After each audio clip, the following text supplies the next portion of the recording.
Assalamualaikum warahmatullahi wabarakatuh. Video kali ini saya akan memberikan tutorial cara menghitung kebutuhan tenaga bagian analising dengan menggunakan metode WISN dan FTE. Perkenalkan, nama saya Putri Lestari dengan NIM 13462.23.046 dengan Prodi D3 Rekam Medis dan Informasi Kesehatan Stikes Bakti Nusantara Gorontalo. Baik, untuk metode pertama kita akan menghitung menggunakan metode WISN, di mana dalam metode ini terdapat beberapa langkah-langkah dan kita akan menghitung kebutuhan tenaga analising yang dibutuhkan di rumah sakit Sakti. Dalam langkah awal ini kita akan menghitung waktu kerja tersedia, di mana faktornya yaitu ada hari kerja dengan waktu kerja 365 hari per tahun, cuti tahunan dengan waktu kerja 12 hari per tahun, dan seterusnya. Nah, untuk mencari waktu kerja hari per tahun, yaitu waktu kerja bagian A dikurangi dengan waktu kerja bagian B, C, dan D, dan E. Untuk perhitungannya, waktu kerja tersedia sama dengan 365 hari per tahun dikurangi cuti tahunan tambah pendidikan dan pelatihan tambah hari libur tambah ketidakhadiran kerja dikali 8. Jadi hasilnya ada 326 hari per tahun kali 8. 8 ini adalah waktu kerja jam per hari. Kemudian 326 dikali 8 mendapatkan hasil 2608 jam per tahun. Dan hasilnya 156.480 menit per tahun. Jadi kenapa bisa jadi 156.480 menit? Dikarenakan hasil dari 2608 jam itu dikalikan dengan 60, karena 1 jam sama dengan 60 detik. Jadi hasil dari sini kita kalikan dengan 60 dan mendapatkan hasil 156.480 menit. Untuk yang langkah kedua, kita akan menetapkan unit kerja dan kategori sumber daya manusia. Nah, dengan kegiatan analising KLPCM perlu membutuhkan keterampilan menganalisis dan mengidentifikasi dokumen rekam medis dengan sikap disiplin, detail dan teliti, ramah dan komunikatif,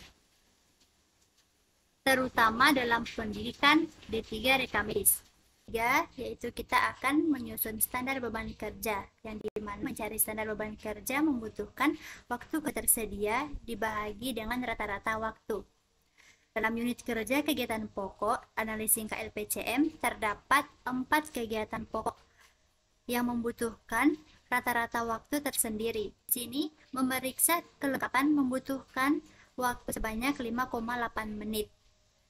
Begitupun seterusnya. Nah, untuk mencari rata-rata waktu dari kegiatan ini, silahkan semua rata-rata waktu ini kemudian dikalikan dengan banyaknya kegiatan pokok. Banyaknya kegiatan pokok di sini ada 4, maka setelah dijumlahkan rata-rata waktu ini dikalikan dengan 4, mendapatkan hasil 3,72 menit. Jadi standar beban kerja 156.480 menit kerja per tahun dibagi dengan 3,72 menit dan mendapatkan hasil 42.064 menit. Keempat, menyusun standar kelonggaran.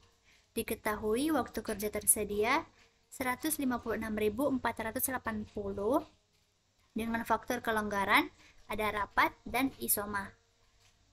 Rapat membutuhkan waktu 2 jam per minggu dengan 2 jam kali 52 minggu per tahun, hasilnya 104 jam per tahun.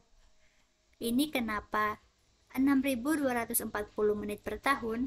Dikarenakan 104 jam dikali 60 mendapatkan hasil 6.240 menit per tahun. Ingat ya teman-teman, Kenapa dikalikan 60? Karena akan memindahkan jam ke menit. 1 jam sama dengan 60 menit, jadi 104 dikali 60 mendapatkan hasil 6.240 menit per tahun. Begitupun dengan isoma. Jadi standar kelonggarannya, hasil dari rapat dan isoma kita jumlahkan dan bahagi dengan waktu kerja tersedia dan mendapatkan hasil akhir 0,15. Langkah yang terakhir, perhitungan kebutuhan tenaga per unit kerja. Sebelum kita masuk ke rumusnya mencari kebutuhan tenaga, pastinya kita akan mencari terlebih dahulu kuantitas kegiatan pokok. Nah, untuk mencari kuantitas kegiatan pokok, kita memerlukan frekuensi kegiatan yang ada di rumah sakit tersebut. Untuk mencari kuantitas kegiatan pokok, maka frekuensi kegiatan kali dengan waktu kerja hari per tahun. Di sini frekuensi kegiatannya kunjungan rawat inap dengan 25 orang dan kunjungan rawat jalan 60 orang. Begitupun dengan UGD 20 orang, maka frekuensi kegiatannya ini ditambahkan dan mendapatkan hasil 105 kali dengan waktu kerja 326, hasil akhirnya 34.230. Untuk waktu kerja hari per tahun kita telah dapati di langkah awal di bagian sini.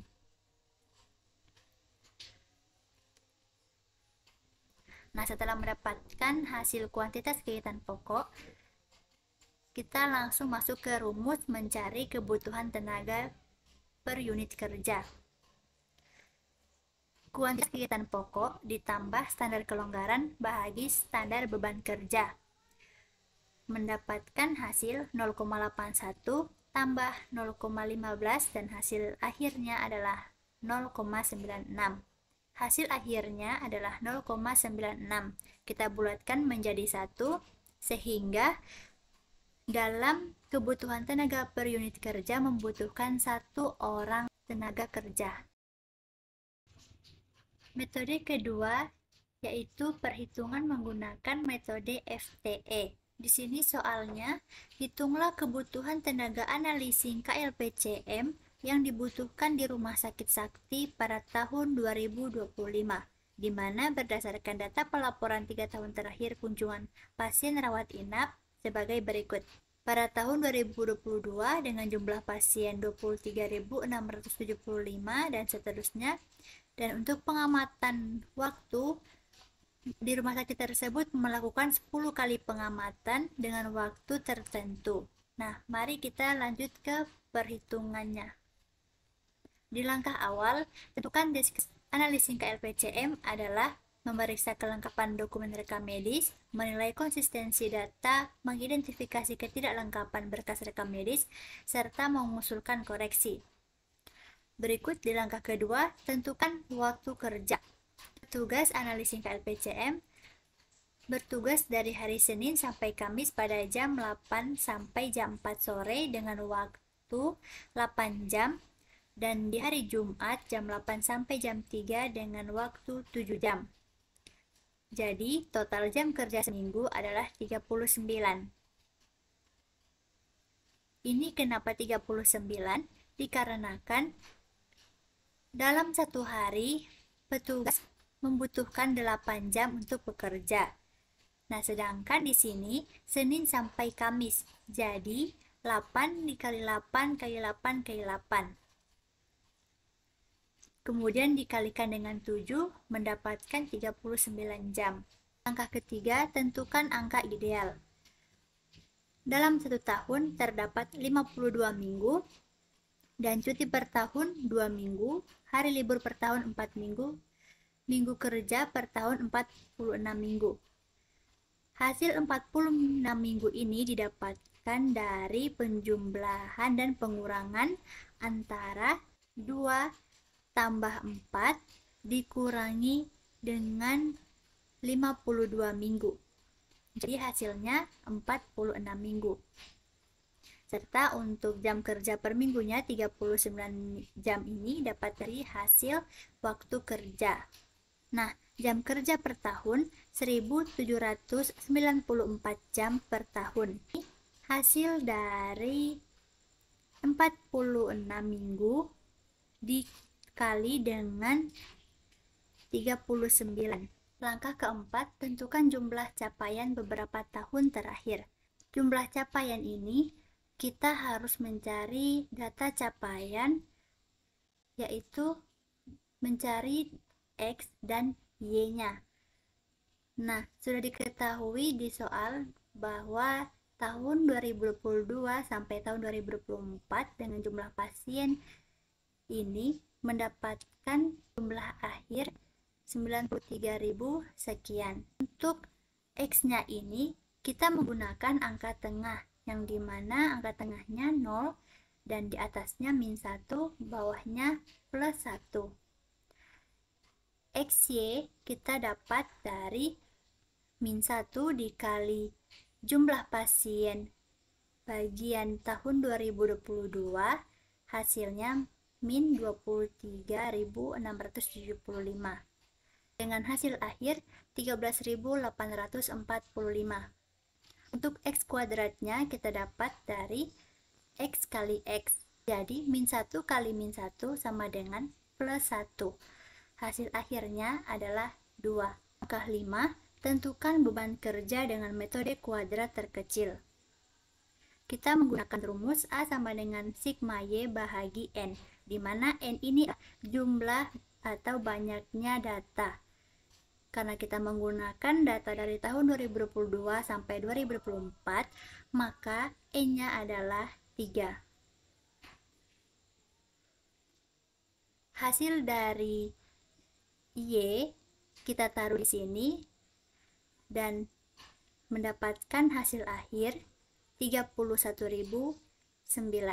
Untuk rumus B sama dengan sigma XY bagi sigma X kuadrat, di mana hasil dari kedua ini kita bagikan dan mendapatkan hasil akhir yang ini 6.922,5, sehingga beban kerja tahun 2025 adalah Y sama dengan A tambah B kali X.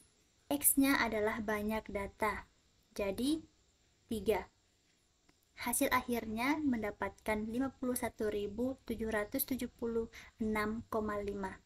Untuk langkah keempat ini, selain mencari jumlah capaian beberapa tahun terakhir, ini juga berguna untuk mencari beban kerja pada tahun yang akan datang.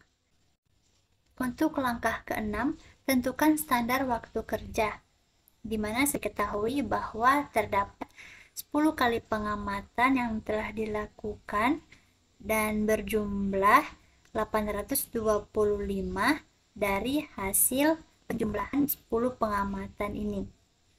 Untuk mencari standar waktu kerjanya, kita tentukan waktu normal, yaitu jumlah waktu pengamatan dibagi jumlah pengamatan, dengan hasil akhir 82,5. Standar waktu kerja, waktu normal tambah waktu normal kali persen allowance. Nah, untuk persen allowance ini biasanya angka-angka allowance yang disarankan adalah 15%. Ini digunakan ketika sudah overload dan asumsi petugasnya itu sudah sangat crowded. Mendapatkan hasil akhir 94,875. Berikut, tentukan target per jam. Target per jam kita gunakan 1 jam bahagi standar waktu. 1 jam adalah 60 menit. 60 menit yaitu 3.600 detik. Dibagi dengan standar waktu yang telah kita dapatkan dari sini, hasil akhirnya 37,94. Langkah ke-8, hitung kebutuhan jumlah tenaga kerja, yang dimana jumlah beban kerja per tahun dibagi target per jam kali jumlah jam kerja per tahun. Jumlah beban kerja per tahun hasilnya telah kita dapatkan pada langkah ke sini ya, di langkah ke-5. pada beban kerja tahun 2025. Sedangkan untuk target per jamnya kita telah dapatkan sebelumnya, yaitu 37,94. Untuk di belakang komanya, jika tidak dipakai juga tidak apa. Di sini saya tidak pakai, maka hanya 37 dikali 1794 yang telah didapatkan dari langkah ketiga, yaitu jam kerja per tahun. Jadi total akhir 0,78 dibulatkan menjadi 1, maka kebutuhan tenaga kerja dalam perhitungan FTE ini adalah membutuhkan 1 orang tenaga kerja. Sekian dari saya, terima kasih. Wassalamualaikum warahmatullahi wabarakatuh.